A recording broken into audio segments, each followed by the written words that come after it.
পুরাণে কথিত আছে এক মহাপরাক্রমশালী অসুর রম্ভ অসুরের ঔরসে মহিষীর গর্ভে মহিষাসুরের জন্ম হয়েছিল। মহিষ ও অসুরের সংমিশ্রণজাত এই শিশু জন্মলগ্ন থেকেই হয় কিছু আশ্চর্য ক্ষমতার অধিকারী। সৃষ্টিকর্তা প্রজাপতি ব্রহ্মাকে প্রসন্ন করার হেতু সে আরম্ভ করে এক ভীষণ তপস্যা। সেই ধ্যান মন্ত্র প্রতিধ্বনিত হতে থাকে 10 দিকে। ভীষণ শব্দ নিনাদে সমুদ্রে জাগে মহাপ্লাবন। চূর্ণ বিচূর্ণ হয়ে যায় পর্বত শ্রেণী। বজ্রপাতে ঝলসে ওঠে রক্তিম দিগন্ত। সহস্র বৎসরের অবিরাম সাধনায় মহিষাসুরের দেহ হতে জন্ম নেয় এক শক্তিপুঞ্জ। প্রচণ্ড সেই শক্তিতে ইন্দ্রলোকের দেবরাজ ইন্দ্রের সিংহাসন হয়ে ওঠে কম্পিত।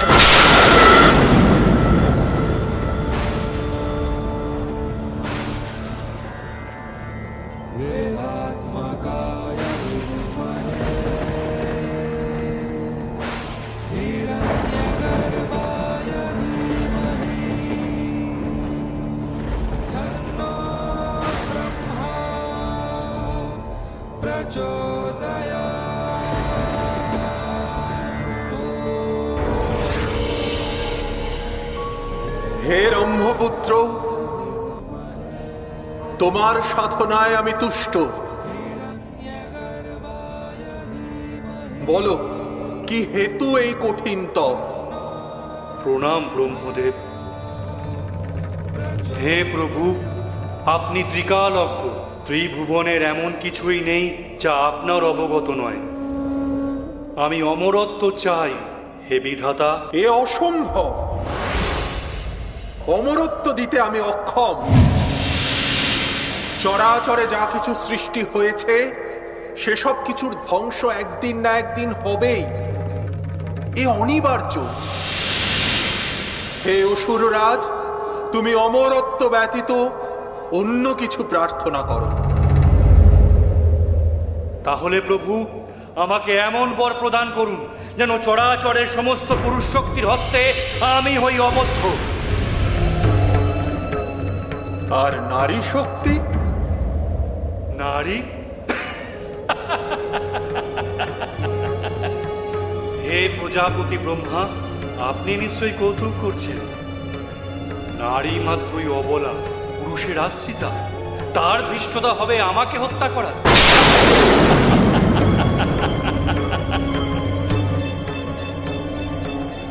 তথাস্তু। আজ হতে তুমি সমস্ত পুরুষ শক্তির হস্তে অবদ্ধ হবে। তবে মনে রেখো মহিষাসুর, কোনো না কোনো এক সময় নারী হস্তেই তোমার বধ হবে।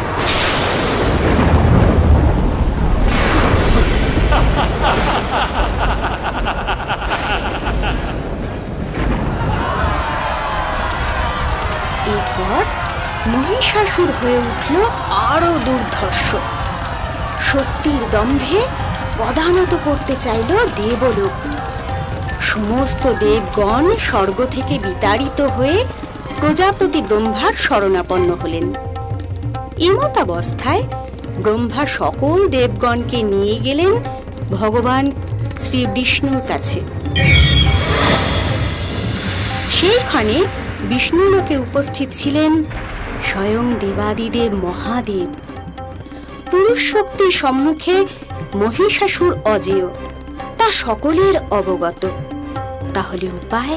ব্রহ্মা, বিষ্ণু এবং মহেশ্বর সমস্ত দেবগণ একাগ্র চিত্তে স্মরণ করতে থাকেন এই আদ্যার শক্তি মহামায়ার।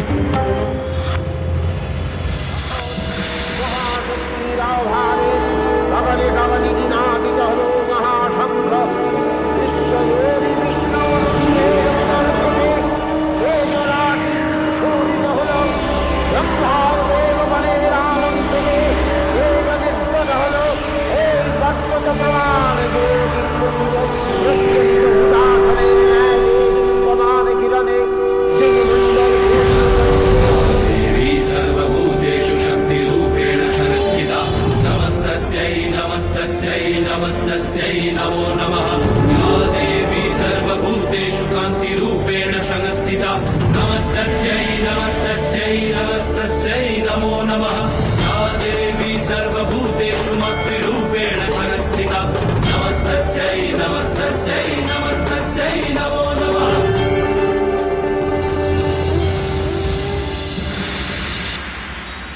হে দেবগণ, আমি আদ্যাশক্তি, পরমা প্রকৃতি মহামায়া। এই জগতের ধারণকর্ত্রী আমি। আমা হতে এই বিশ্ব সংসারের উৎপত্তি, আবার আমাতেই তা হয় বিলীন। অশুভ শক্তির বিনাশে শুভের প্রতিষ্ঠা হেতু আমার এইখানে আবির্ভাব।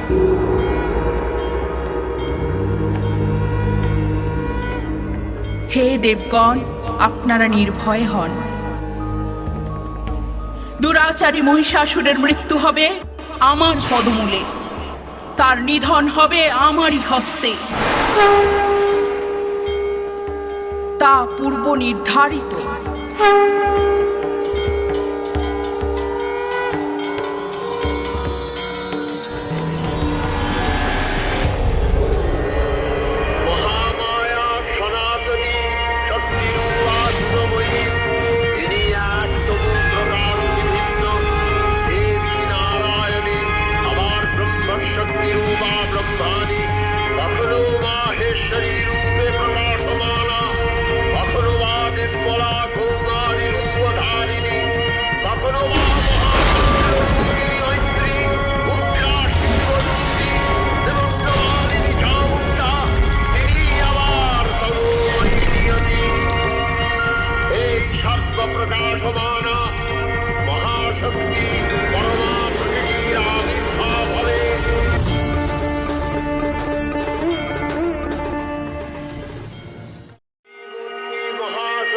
দেবগণের অংশ সম্ভূতা, দেবগণের সমষ্টিভূত তেজপিণ্ড, এক বরবর্ণিনী শক্তি স্বরূপিণী দেবী মূর্তি ধারণ করলেন।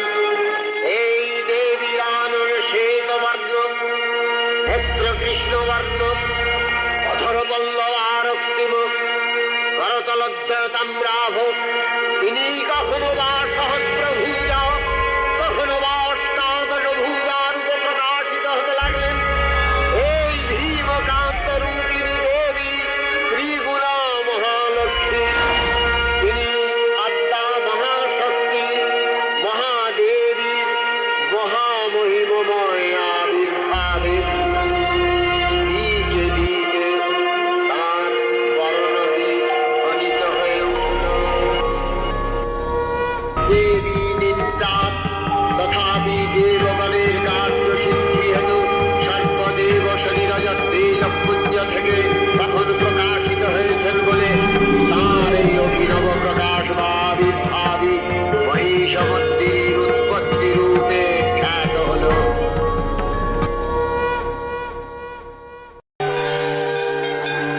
শূলপাণি দেন তার আপন ত্রিশূল, বরুণ দিলেন শঙ্খ চক্র শ্রী বিষ্ণু, অগ্নি দিলেন শক্তি পবন ধনুর্বাণ, ইন্দ্র দেন ঘণ্টা আর বজ্র সুমহান, কালদণ্ড দেন যম জলদেব পাশ, এইবার হইবেই মহিষাসুরনাশ। ব্রহ্মা দেন কমণ্ডলু রুদ্রাক্ষমালা, রোমকূপে দিবাকর তেজ হল ঢালা, বিশ্বকর্মা পক্ষ থেকে কবচ উঠান, ক্ষীর সমুদ্র দিল বস্ত্র আর মুক্তাহার, পিতা হিমালয় দেন সিংহ বাহন, সমুদ্র হতে হল কমল গ্রহণ, সুসজ্জিতা হয়ে দেবী দিলেন হুঙ্কার, কে তুই মহিষাসুর দেখিত এবার।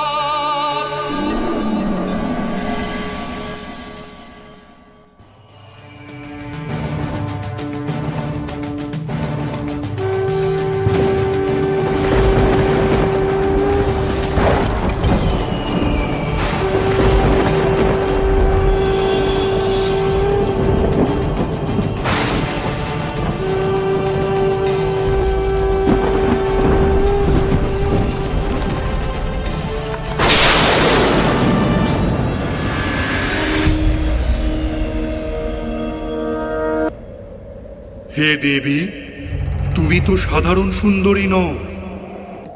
স্বয়ং মহিষাসুর তোমার এই মোহিনী রূপের প্রতি তীব্র আকর্ষণ অনুভব করছে।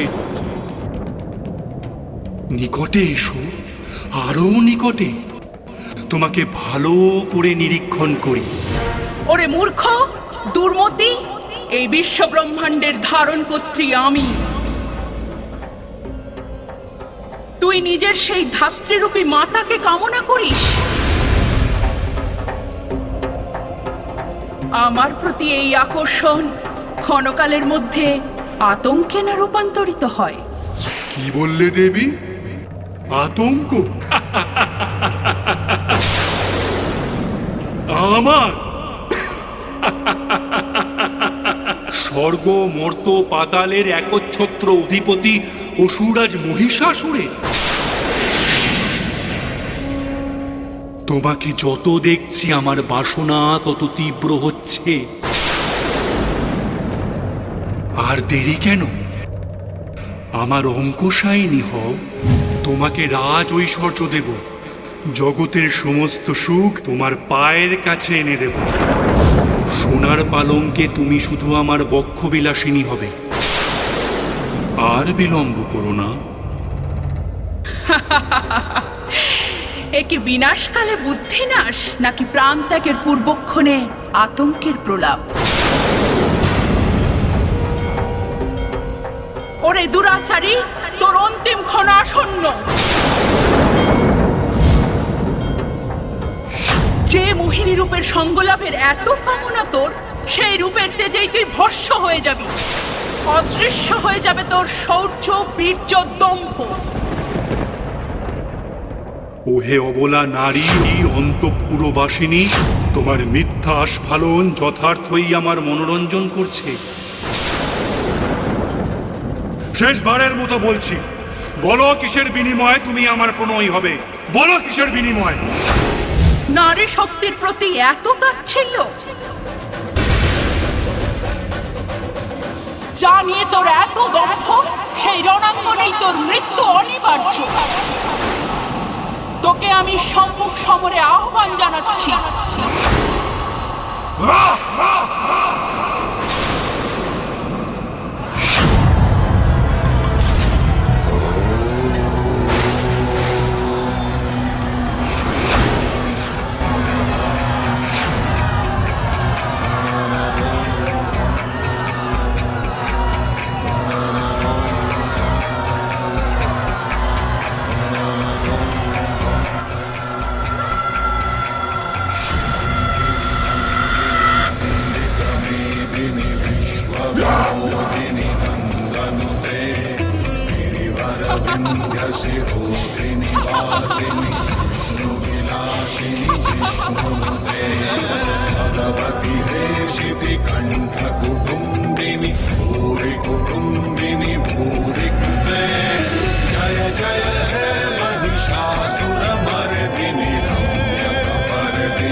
দেবী, আপনার প্রকৃত রূপকে প্রত্যক্ষ করে আমার নিজের শক্তিকে বড় ক্ষুদ্র মনে হচ্ছে।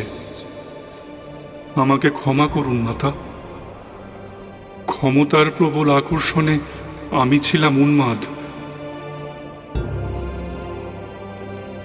নচেত নারী শক্তির এমন মহিমা আমার অগোচরে থেকে গেছিল। হে জগজ্জননী, আত্মা শক্তি মহামায়া, রণক্ষেত্রের এই মহাসংঘর্ষের মধ্যেও তোমার যে শক্তি রূপ আমি প্রত্যক্ষ করেছি, তাতে আমি ধন্য। আমার জন্মলাভ সার্থক। নিজের অন্তরের অশুভকে নাশ করে শুভের প্রতিষ্ঠাতেই প্রকৃত বিজয়ের গৌরব। সেই অর্থে নিহত হয়েছে তোর অন্তরের কালিমা। পুরনো মহিষাসুরের আবরণ ভেদ করে তোর জন্ম হোক নতুন রূপে। এখনই এই রণক্ষেত্র ত্যাগ করে দেবতাদের দেবলোক প্রত্যর্পণ কর এবং এই জগতের হিতকর্মে নিজেকে সমর্পণ কর। কাপুরুষের মতো যুদ্ধক্ষেত্র হতে পলায়ন করতে চাই না মাতা। তোমার হস্তে আমার অন্তিম পরিণতি মেনে নিতে আমি প্রস্তুত। মহিষাসুর, তোর এরূপ বীরত্বে আমি প্রসন্ন।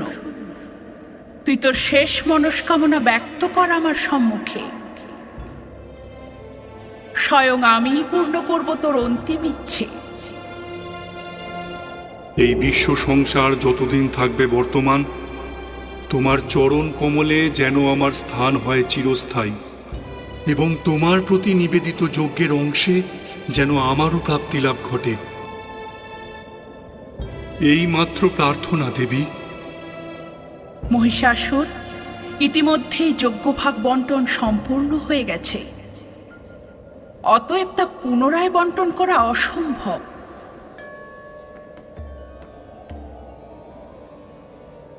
কিন্তু তোকে আমি এই আশীর্বাদ করছি যে মর্তলোকে আমার পূজার একটি অংশ তোর উদ্দেশ্যে নিবেদিত হবে যুগে যুগে, এবং আমার এই রূপ মহিষাসুর মর্দিনী রূপে পূজিত হবে এই জগৎ সংসারে।